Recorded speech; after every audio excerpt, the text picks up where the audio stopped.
Goedemiddag Brian. Het begint met nieuws wat zojuist binnenkomt. Lotomba, maanden uitgeschakeld. Wat is er gebeurd? Yeah, it's really a big blow for us and also for Jordan, obviously. He was just coming back from injury and doing well. And we had a really good session yesterday, but he was really unlucky. End of the session, his foot got stuck in the grass and ended up with a fracture and operation yesterday. So a big blow for him obviously and also for us. Hoe is verder deze week geweest? De internationals die hebben een paar dagen vrij gekregen. Hoe is de week verder geweest? Yeah, really good actually. I think we had a good week. As you said, the internationals had some days off and had an opportunity to pick up some new energy and fresh energy, and they definitely came back Wednesday with good energy on 1908, and we had a good session, as I said, yesterday and also today. So it's actually been a good week where we had an opportunity to get some new fresh energy into the squad and also to look at a few things from the previous games we played. Hoe is het met Bueno? Kan hij al bij de selectie zitten? En kan Gimenez nu ook starten na zijn eerdere 2 invalbeurten? Well, Hugo had his first session with the group today, so he's not available for tomorrow, but he's definitely on his way back, and we're hoping that he can have an impact within these last 2 weeks. Santi, yes, he is available for selection, and then we have to make decisions to start him or still keep him, but he's definitely been looking good, has been training and been doing quite well. Ja, want willen jullie voorzichtig met hem omgaan, zeker omdat ook Carranza tot de winterstop uit is geschakeld en Ueda? Of is hij wel al zover dat hij nu zou kunnen starten en ook komende woensdag? No, Santi is ready to start. Of course, we look at him every day and we listen to him and listen to his body. We talked about it many times. You know, football is football, and things happen. And whether we play him from the start or coming in, there's always a risk. That's how it is. But as I said, he's looking really good, and also from a mental point of view, he's definitely ready to participate. Vorige week na de wedstrijd maakte je bekend dat Wellenreuter voorlopig toch weer de eerste doelman is. Hoe is Bijlo daar deze week mee omgegaan en wat is zijn toekomst? He's handling it really well. Also, when I had to talk with him before the game, he was clear in his mind and also understood and also had the same feeling that it's football, and that's part of it. And now it's up to him to continue working and keep pushing. And he's already been busy this week doing the same that he did before. So it's football, and it's up to him to show that he wants to come back into the team. Ik wil 1 speler eruit pikken. Haj Moussa, geweldig in vorm. Volgens mij heeft hij een aardige ontwikkeling meegemaakt. Maar toch zie je ook aan medespelers dat ze soms de bal verwachten, die eindpaas. Hoe ben je daarmee bezig? Want er waren wat momenten. Een bal terugleggen op Stenks, een bal in de eerste helft met rechts misschien meegeven aan Rijnmond. Zit dat erin of is hij stijf links en kan dat misschien niet van hem worden verwacht? No, I think it's the daily work as a coach and as a player and as a team. You have to develop each other, and you have to look at the things that you're really good at and also develop some of the things that you need to. And it's for sure one of the issues with Haj Moussa, from my point of view, that he's also himself aware of, that he's at a bigger club now where not everything is depending on one man or one player, and also you need to have combinations with your teammates, etc. It all comes down to decision making, and that is definitely one of the things that he maybe still needs to develop in some situations. But as you said, overall he's been definitely in form and has performing quite well. And these are the small things, details that every player also needs to develop. And I'm quite positive in that aspect. I had already a good meeting with him this week also, and the other coaches also working with him and the rest of the players. So as I said, that's also part of football. That's also why I'm here, and the coaching staff is to develop players. Laatste vraag. Je hebt enorme hoge pieken gehad met mooie wedstrijden uit in de Champions League. Je hebt ook wel wat diepe dalen met wedstrijden die niet werden gewonnen. Hoe kijk je tot nu toe richting dit seizoen en wat voor een Feyenoord kunnen we morgen verwachten? Well, I think overall we're progressing, and I think we making good steps. If you look at the results, then I'm not happy. Definitely not. We expected more points. I also expected more points. But I also said it before, you cannot always just look at the results. You have to look at the performances. You have to look at the progress. And I think if you look at the data, if you look at the games, then I hope you will also agree with me that we probably deserve more points than we actually picked up. But at the end of the day, there's nothing in football which is fair and square. It's you have to work for it, and you have to do the things when the game is playing. And there's been some games where the detail hasn't been on our sides, and that's our job to make sure that we push the small details margins on our side, because we need to win a game last Saturday against Fortuna. No matter what they did and what they are good at, then we should have won the game, and we have to accept we didn't. We didn't take the moments when we have it, and some will talk about bad luck. We hit the post 3 or 4 times, but yeah, for me it's small details, and it's part of football. But the whole progress throughout the season, I think it's gone in the right direction. As I said before, we're the second most scoring team. We're the best team defending in open play. So there's a lot of positive things. When you combine it with all the injuries we had, with the schedule we had, new players coming in, etc., then I'm positive. But result-wise, now I'm disappointed, of course. But like anybody else who's following Feyenoord. Duidelijk, dankjewel. We gaan eentje naar achteren. Dennis, Rijnmond. Nog even over die blessure van Lotomba. Het gebeurt op de training. Daar zijn ook spelers die daar omheen staan, die dat meekrijgen. Hoe is de impact op die spelers ook geweest? Well, I think everybody's sad for him that he got a bad injury, ended up with surgery. So I think everybody is, of course, affected in the sense of you're feeling sorry for one of your good friends, teammate, etc. So that's always a big blow. And then on the other hand, that's the tough part in football. The ball keeps rolling, and today is a new day, and tomorrow is a new game, and we have to continue without Jordan, but he's definitely in our minds at the moment.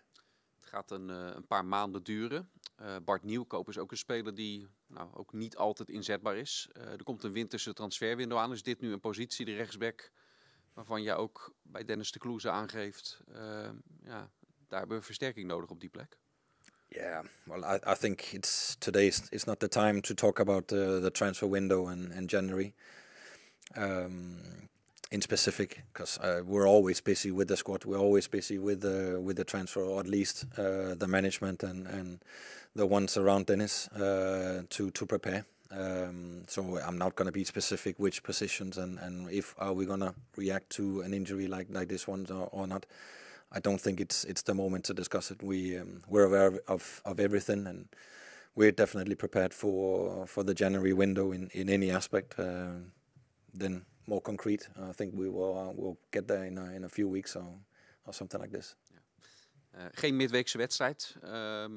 Kun je dan op de training deze week ook wat andere accenten leggen of anders trainen dan je in die weken hiervoor hebt gedaan? En was dat nodig? Yeah, that's normal. When you got a full week, then you're able to train. Also more than when we have a game in the midweek. So as I said, it's been a good week. Even though we trained with a smaller group the first couple of days, but we're able to do some good sessions, also to put in some tactical things.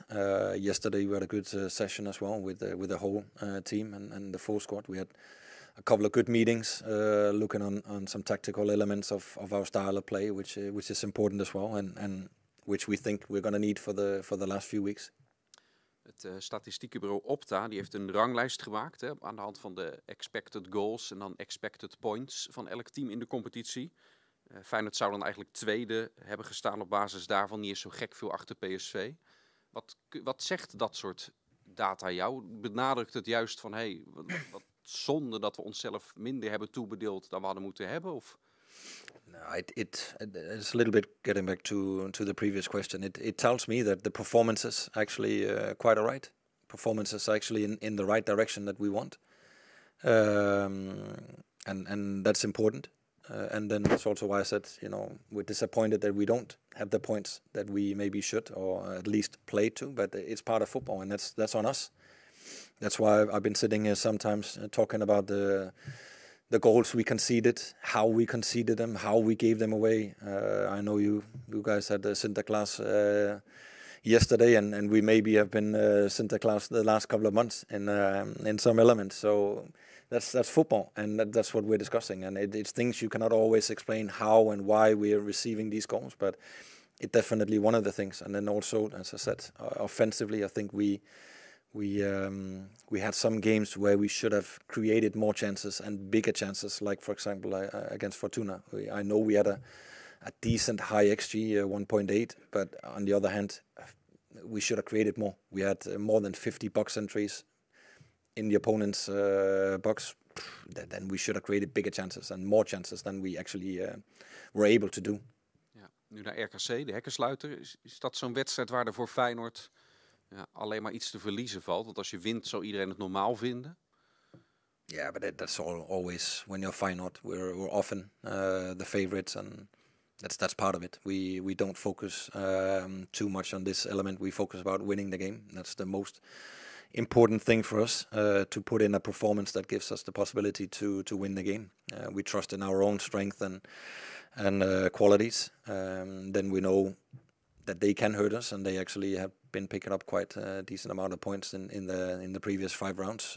And we know it's never easy away from home. So we need to be on our best and make sure we put together a strong performance. Then I also know we have. Wat wil je vooral zien van je ploeg? Sorry? Wat wil je vooral zien van je ploeg in zo'n wedstrijd? Well, I want to see that we have a good structure from an offensive point of view. That we play together as a team. We want to be dominant. We want to create chances, big chances. I would definitely also like to see that we control transitions against, which I actually think previous games we've done quite all right. So I want to go to RKC with the whole team, knowing that we need to be a good team and we need to deliver what we expect from our style of play. Yes, we blijven daar, gaan we eentje naar voren weer.